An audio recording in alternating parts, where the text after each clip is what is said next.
Well, there are indications that a malign actor has compromised the armed forces payment network, but I do want to reassure people that Ministry of Defence has already taken action in removing the network offline, taking it offline, and making sure that people affected are supported in the right way. Now, there's a limit to what I can say about this now, but the Defence Secretary will be making a full statement to Parliament later today. Can you just explain why you're not naming China there? As I said, the Defence Secretary will be making a full statement to Parliament later today. And more generally, if you look back to our integrated review, I set out a very robust policy towards China, which means that we need to take the powers which we have done to protect ourselves against the risk that China and other countries pose to us. They are a country with fundamentally different values to ours. They're acting in a way that is more authoritarian at home, assertive abroad. That's why, for example, we blocked Chinese investment into a sensitive semiconductor company last year. Again, that's just one of the numerous actions that we've taken to protect this country. And recently I announced a historic increase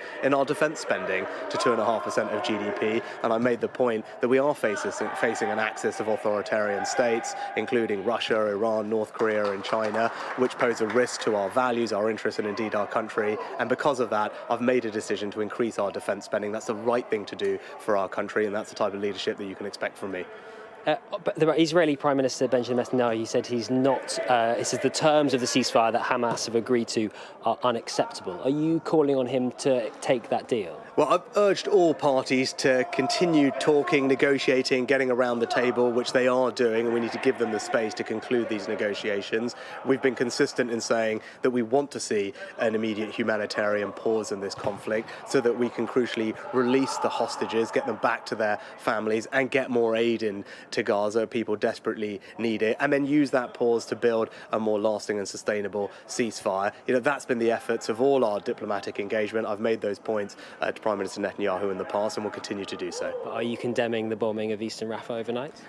When it comes to the question of Rafah, again, I've been clear that we are deeply concerned about a full military incursion of Rafah, given the humanitarian consequences of that. I've made that point specifically to Prime Minister Netanyahu whenever I've spoken to him. And for our part in the UK, I hope people are proud of the fact that we are getting a huge amount of aid into the region. Obviously, lots more needs to get in, and that's been a focus of my conversations. But the UK is playing a leading role, getting aid in by land, sea and air, currently working with the US and other allies to build a port in Gaza to get aid in across the sea, as well as having done airdrops previously, but pushing all parties to get more land aid in as well. Just finally on the local elections, are you concerned about there's been talk about growing sectarianism in politics, and we've seen a number of candidates standing on a pro-Gaza ticket specifically. Are you concerned about sectarianism in British politics? Yeah, I've spoken a lot about this in the past, including from the steps of Downing Street, and I do worry that there are forces that are trying